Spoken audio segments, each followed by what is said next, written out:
नेताजी को नेता बनाया था। और अब जब विरासत की बात आती है कि नेताजी के बाद सांसद कौन बनेगा, तो वह सांसद भी घर पर ही बनेगा, उसके अलावा कोई दूसरा सोच नहीं सकते। लेकिन मैं इस बात को कहता हूं कि इस बार मैनपुरी की जनता ने भी उसी प्रकार से तय कर लिया है कि जिस प्रकार से चौधरी चरण सिंह जी की विरासत उनके पुत्र अजीत सिंह को नहीं मिली थी, बल्कि उनके शिष्य मुलायम सिंह जी को मिली थी, अब की भी मैनपुरी की जनता ने तय कर लिया है इस बार मुलायम सिंह की बहू को विरासत नहीं देंगे, मैनपुरी के ही किसान के बेटे रघुराज सिंह साक्य को उनकी विरासत मिलने जा रही है। जब तो यहाँ की जनता ने तय कर लिया है।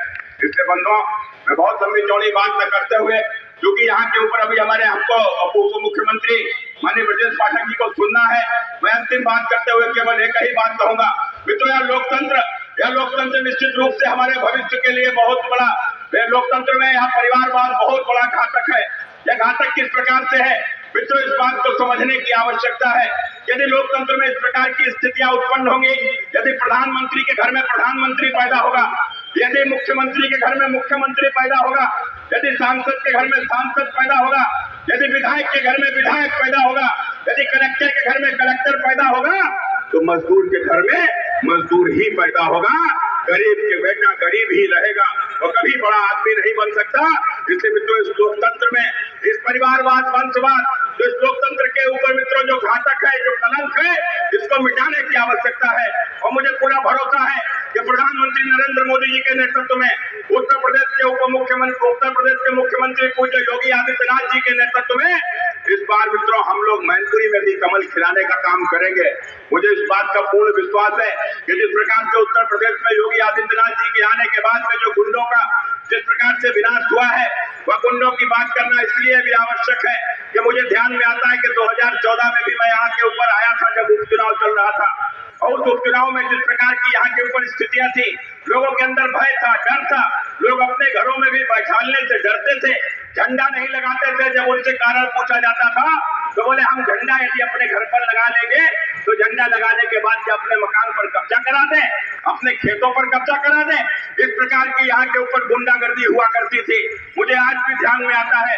लेकिन मित्रों, उस समय के ऊपर मैं भी कन्नौज से लोकसभा का चुनाव लड़ा था, और जब लोकसभा का चुनाव कन्नौज से लड़ रहा था तब भी मुझे ध्यान में आता है कि मित्रों इनकी गुंडागर्दी किस प्रकार की थी।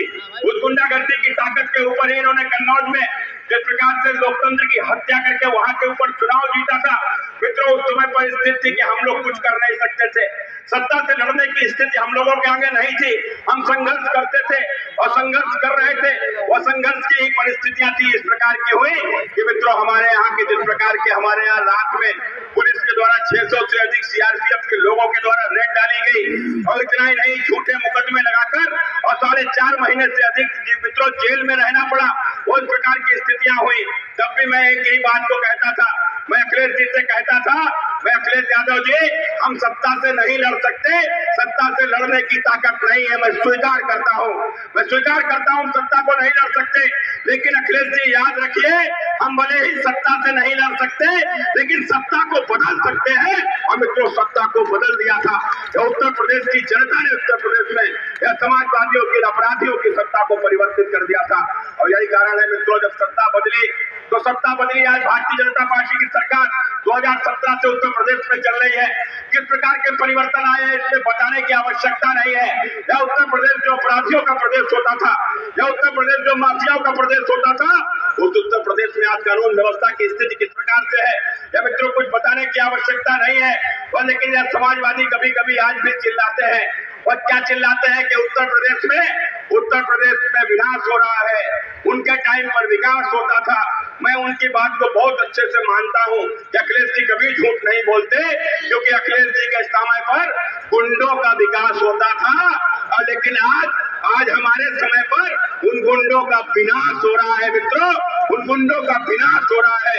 मुख्तार अंसारी, यासीक अहमद या मुकीम काला जैसे गुंडे जो जेलों में बैठ कर उत्तर प्रदेश की सत्ता को संचालित किया करते थे, गरीबों की जमीनों पर कब्जा कर लेते थे, कब्जा करके गरीबों की जमीनों के ऊपर मकान और कोठियां खड़ी करते थे। आपने देखा होगा मित्रों, बाबा जी की सरकार ने उनके द्वारा गरीबों की जमीनों पर कब्जा किए हुए जमीनों पर कब्जा कर लिया है। और उनके बनाए हुए मकानों को बुलडोजर से रौंदने का काम किया है। मित्रों, इस प्रकार का एक मुख्यमंत्री है, इसलिए कोई डरने की आवश्यकता नहीं है। और निश्चित रूप से मुख्यमंत्री जी ने कहा भी है कि यहाँ के ऊपर ऐसे कोई भी गुंडे जो लोगों को डराते हो, धमकाते हो, वोट डालने से रोकते हो या वोट डालने में जो गड़बड़ कर सकते हैं, ऐसे लोगों की सूची जरूर बनवा लेना, ताकि फिर उनकी 7-8 पीढ़ियों में कभी कोई गुंडागर्दी नहीं करेगा। इसलिए मित्रों, जब मैनपुरी का चुनाव बड़ा फेयर चुनाव होने जा रहा है और किसी की हैसियत नहीं है कि यहाँ के ऊपर कोई गुंडागर्दी इस बात कर सके, इसलिए इस बार हम सबको मतदान का अधिकार स्वयंपूर्ण रूप से मिलेगा, स्वतंत्र रूप से मिलेगा। हम सब लोग भारी संख्या में मतदान करेंगे और इस बार मुझे पूरा भरोसा है कि यहाँ के ऊपर कमल खिलेगा। मित्रों, मैं यही के साथ में आप सबका बहुत हृदय से स्वागत करता हुआ और आप सबसे यह निवेदन करता हुआ कि मैनपुरी का भी इतिहास हम सब लोग मिलकर बदलेंगे और मैनपुरी में भी इस बार कमल खिलाएंगे। इसी आशा विश्वास के साथ अपनी बात समाप्त करता हूँ। बहुत बहुत धन्यवाद।